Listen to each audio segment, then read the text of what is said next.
زور زور سے ہارن دیا تاکہ کوئی ملازم قریب ہو تو گیٹ کھول دے۔ کچھ دیر بعد ہی گیٹ کھل گیا اور گاڑی سے اتر کر سب نے دیکھا کوئی ملازم نظر نہیں آیا۔ گیٹ کھولتے ہی غائب ہو چکا تھا۔ سب کو برا بھی لگا اور حیرت بھی ہوئی۔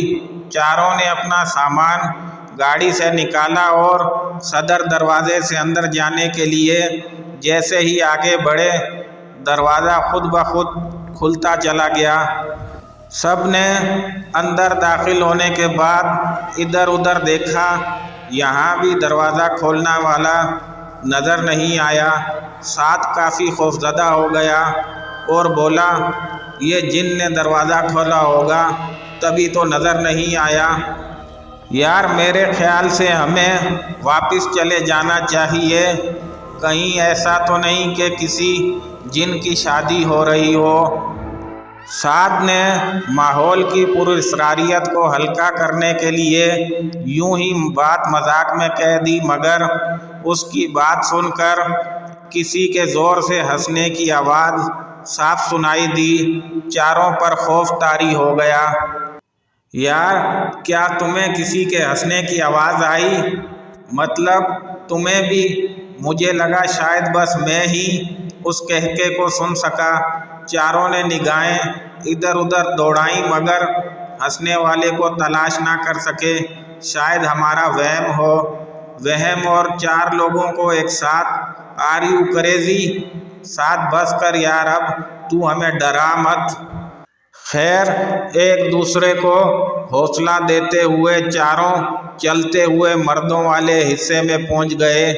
یہاں ایک پرانا ملازم نظر آیا جس نے فوراً گڑبڑا کر سلام کیا، جیسے غیر متوقع آمد پر حیران ہو گیا ہو، اور سب کو آرام کا کہہ کر چائے پانی کا بندوبست کرنے چلا گیا۔ اتنی دیر میں سب نے دیکھا کمرے انتہائی نفاست سے سجے ہوئے تھے۔ تازہ تازہ دیواریں پینٹ کی گئی تھیں۔ تمام کمروں میں نیا سامان بھی رکھا گیا تھا۔ لاؤنج میں ایک بہت بڑا فانوس جس میں 100 سے بھی زیادہ بلب لگے تھے بڑی شان سے جگمگا رہا تھا۔ چلتے ہوئے عورتوں والی سائیڈ آ گئی۔ یہاں یہی حال تھا زنانہ سائیڈ پر۔ تمام کے تمام کمرے سجے ہوئے، ہر کمرے میں بھاری پردے لٹک رہے تھے۔ یار یہ ہم اپنے فارم ہاؤس میں آئے ہیں یا پرانے زمانے کے کسی بادشاہ کے محل میں؟ سرمد آغا نے کہا، مجھے نہیں لگتا کہ یہ فارم ہاؤس ہمارا ہے، ہم کہیں غلط گھر تو نہیں آ گئے۔ اتنے میں ملازم چائے اور کچھ کھانے کے لیے چیزیں بھی لے آیا۔ چاروں نے ملازم کی لائی ہوئی چائے پی۔ کچھ پوچھنے کی سکت نہیں تھی، پھر بھی انہوں نے ملازم سے پوچھا، ہاں بھائی سناؤ یہ فارم ہاؤس اتنا سجا ہوا کیوں ہے؟ پر ملازم جواب دیے بغیر واپس چلا گیا۔ اب یہ اسے کیا ہو گیا؟ یہاں کی تو ہر چیز ہی عجیب سی ہے۔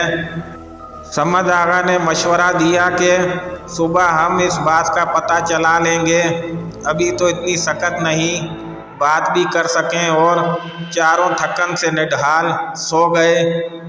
صبح دروازہ بجنے کی آواز سے سب کی آنکھ کھلی تو سعد نے اٹھ کر دروازہ کھولا تو سامنے وہی ملازم کھڑا تھا۔ صاحب ناشتے میں کیا کھانا پسند کریں گے؟ ملازم نے پوچھا۔ سرمد آغا نے کہا، فی الحال جو ہے لے آؤ اور جلدی آنا۔ ملازم نے حکم کی تعمیل کی اور جلد ہی بڑی ٹرے میں آملیٹ، پراٹھے اور چائے لے کر آ گیا۔ ناشتے سے فارغ ہو کر سمد آغا نے پوچھا، باقی ملازم کہاں ہیں؟ سب کو بلا لاؤ، کچھ باتیں کرنی ہیں۔ ملازم صابر نے کہا، سرکار باقی سب آج ہی دوسرے گاؤں گئے ہیں، ہمارے کھانے پینے کا سامان ختم ہو چکا تھا، کل صبح تک واپس آ جائیں گے۔ اچھا یہ بتاؤ یہاں کوئی آیا تھا کیا؟ رضی نے پوچھا۔ نہیں جناب، یہاں تو سالوں سے کوئی بھی نہیں آیا، نہ ہی آپ لوگوں میں سے کوئی آیا، صابر نے جواب دیا۔ اچھا تو پھر یہ فارم ہاؤس اتنا سجا ہوا کیوں ہے؟ رضی نے پھر سے پوچھا۔ جناب جی، آپ کے بندے نے ہی کہا ہے چند گھنٹے پہلے، صابر نے کہا۔ کون سے بندے نے؟ اب سعد نے بھی حیرت زدہ ہو کر تحقیق شروع کر دی۔ جناب جی، شہر سے ایک بندہ آیا تھا، اس نے بتایا تھا کہ سرمد آغا نے بھیجا ہے، لائٹیں لگا کر سجانا ہے کیونکہ ان کی بیٹی کی شادی ہے۔ چاروں نے حیرت سے ایک دوسرے کو دیکھا اور خاموش رہے۔ اسی نے سارا فارم ہاؤس صاف کیا، نیا سامان رکھا اور پرانا باہر پھینک دیا۔ حیرت تو یہ ہے کہ اس نے سارا کام آپ کے آنے سے چند لمحے پہلے ہی کیا ہے، اور آپ لوگ آ گئے، صابر نے بتایا۔ اچھا ابھی تم جاؤ، جب ضرورت ہوگی بلا لیں گے۔ صابر کے جاتے ہی آغا صاحب نے کہا کہ ہو سکتا ہے کہ سلمان آغا نے سرپرائز دیا ہو، بندہ انہوں نے بھیجا ہو۔ یہ سوچ کر سمد آغا نے فون ملایا، سگنل نہ ہونے کی وجہ سے کال نہیں لگ سکی۔ باری باری چاروں نے کوشش کی مگر بے سود۔ سمد آغا نے سوچا پورے ہاؤس کا چکر لگا کر جائزہ لیا جائے کہ یہاں شادی کرنا مناسب ہے بھی یا نہیں۔ ہاؤس کا اندرونی حصہ کافی سجا ہوا تھا۔ تھوڑی تھوڑی دیر بعد سب گھر فون کرتے رہے مگر وہی سگنل پرابلم۔ کافی زیادہ خرچہ کیا گیا ہے، سمد آغا نے باغور جائزہ لینے کے بعد کہا، پر مجھے ایسا نہیں لگتا کہ سلمان آغا نے یہ سب کیا ہو، اور ویسے بھی ایک بندہ محض 1-2 گھنٹے میں اتنی شاندار سجاوٹ کیسے کر سکتا ہے؟ اندرونی جائزہ لینے کے بعد سب باہر نکل آئے۔ رضی اور سعد تیز تیز پورے حصے کو دیکھ لینا چاہتے تھے۔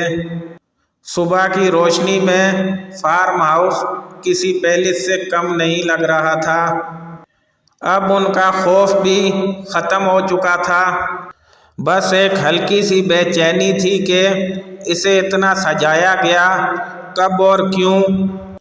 ان سب کو یقین تھا کہ یہ سلمان آغا نے ہی سرپرائز دیا ہوگا اور فون پر بات کرنے کے بعد مطمئن ہو جائیں گے۔ چلتے چلتے سعد اور رضی فارم ہاؤس کی بالکل پچھلی سمت تک پہنچ گئے۔ یہاں لائن سے گھنے درخت لگے تھے، خاردار جھاڑیاں بھی موجود تھی۔ یہ سائیڈ انتہائی خوفناک منظر پیش کر رہی تھی۔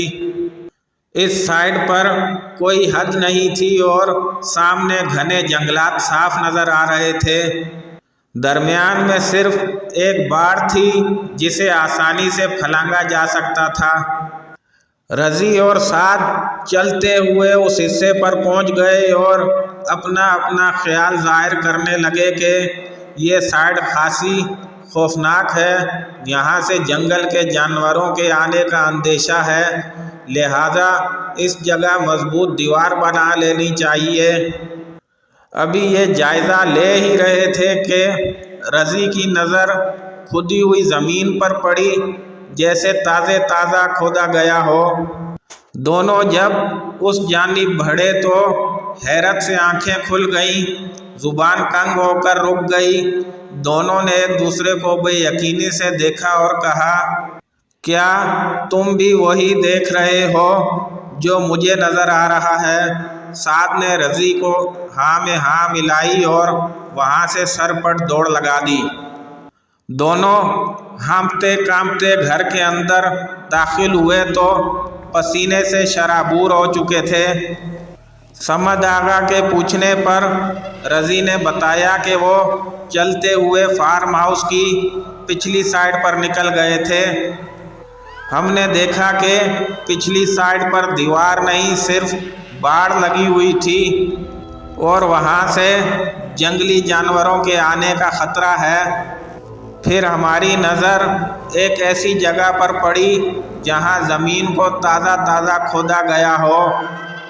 ہم وہاں تک پہنچ گئے اور دیکھا وہاں 4 قبریں کھودی ہوئی تھیں اور ان پر کتبے بھی لکھے ہوئے تھے۔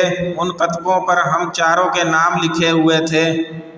رضی بات بتاتے ہوئے تھر تھر کانپ رہا تھا۔ اس کی آنکھوں میں آنسو آ چکے تھے اور اس نے کہا، تایا جی ہمیں یہاں سے جلد نکلنا چاہیے، پلیز یہاں شادی کا پروگرام ختم کر دیں، کہیں ایسا نہ ہو شادی کے چکر میں ہم سب اپنی جان سے ہاتھ دھو بیٹھیں۔